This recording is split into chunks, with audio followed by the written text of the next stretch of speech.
Brought to you by Biz Analyst by खाता book. ना computer ना फाइल, अब टैली डेटा ऑन मोबाइल बिज एनालिस्ट के साथ। नमस्कार, बिज तक देख रहे हैं आप और मैं हूं आपके साथ तन्वी सिन्हा। साल भर में कितना पैसा कमाया और कितना खर्च किया, इसका हिसाब खाते में तो होगा ही, लेकिन उस हिसाब को सरकार तक पहुंचाने की समय सीमा खत्म होने वाली है, क्योंकि 31 मार्च को फाइनेंशियल ईयर की आखिरी तारीख है। 1 अप्रैल से नया फाइनेंशियल ईयर शुरू हो जाएगा।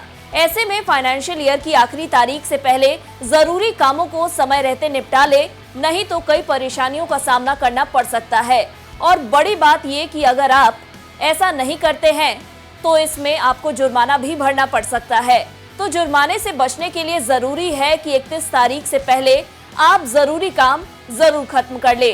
पहला और जरूरी काम है इनकम टैक्स रिटर्न यानी ITR फाइल करना। भले ही आपकी सैलरी टैक्स भरने के दायरे में नहीं आती हो, फिर भी आपको ITR जरूर दाखिल करना चाहिए।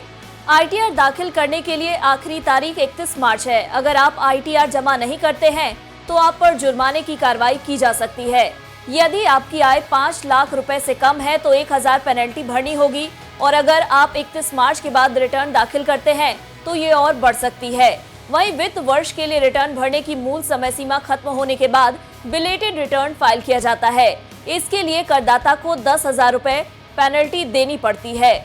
इस साल के बजट सत्र के दौरान वित्त मंत्री ने बताया था कि देश की कुल आबादी में 8 करोड़ 22 लाख से ज्यादा टैक्स पेयर्स हैं। 15 मार्च तक 6 करोड़ 63 लाख से अधिक आयकर रिटर्न दाखिल किए गए हैं, जो कि पिछले साल भरे गए आयकर रिटर्न के मुकाबले ज्यादा है। ITR भरने का मतलब केवल बही खाता तैयार करना नहीं, इसके कई फायदे भी होते हैं।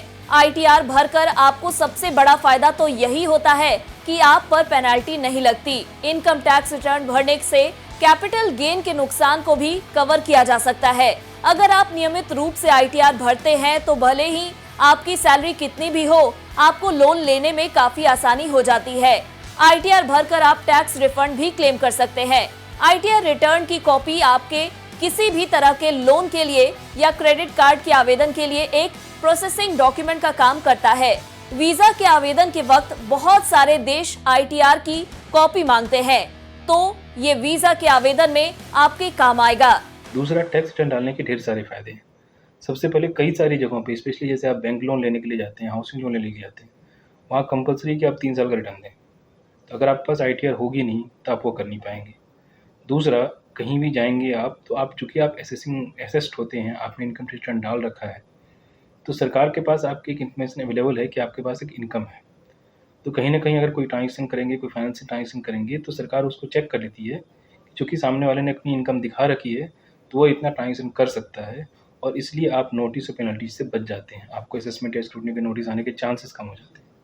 इसीलिए ज़रूरी है कि फटाफट, अगर आपकी इनकम 2.5 लाख से ज़्यादा है तो अपना इनकम टैक्स रिटर्न फाइल करें। दरअसल ITR की कॉपी आय के सबूत की तरह काम करती है। टैक्स चोरों को पकड़ा जा सके और काले धन पर लगाम लगाई जा सके, इसके लिए ITR भरना जरूरी किया गया है। और ऐसा नहीं है कि आपका पैसा ज्यादा काट लिया जाएगा। इनकम टैक्स एक्ट के कई सेक्शन 80C और 80D के तहत किए गए निवेश पर टैक्स छूट का फायदा भी मिलता है।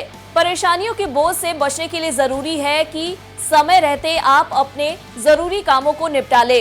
बार बार हम इस बात पर जोर दे रहे हैं कि 31 मार्च 2022 को फाइनेंशियल ईयर एंड होने वाला है। ऐसे में 31 मार्च 2022 से पहले कई सारे जरूरी काम निपटाने हैं, चाहे वो आधार पैन कार्ड लिंक करना हो या फिर KYC करवाना।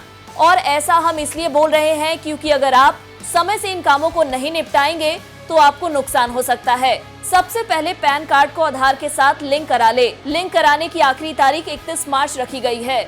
अगर आपने 31 मार्च तक अपने पैन को आधार से नहीं जोड़ा तो यह अवैध यानी इनएक्टिव हो जाएगा, और अगर किसी के पास एक्टिव पैन नंबर नहीं होता तो बैंक आपकी आय पर 20% की दर से TDS काटेगा। इसलिए आखिरी तारीख से पहले आप आधार कार्ड को पैन से लिंक करा ले। अगर आपका amount public provident fund, national pension scheme और सुकन्या समृद्धि योजना में है तो इन अकाउंट में कम से कम पैसा जरूर जमा करा दे।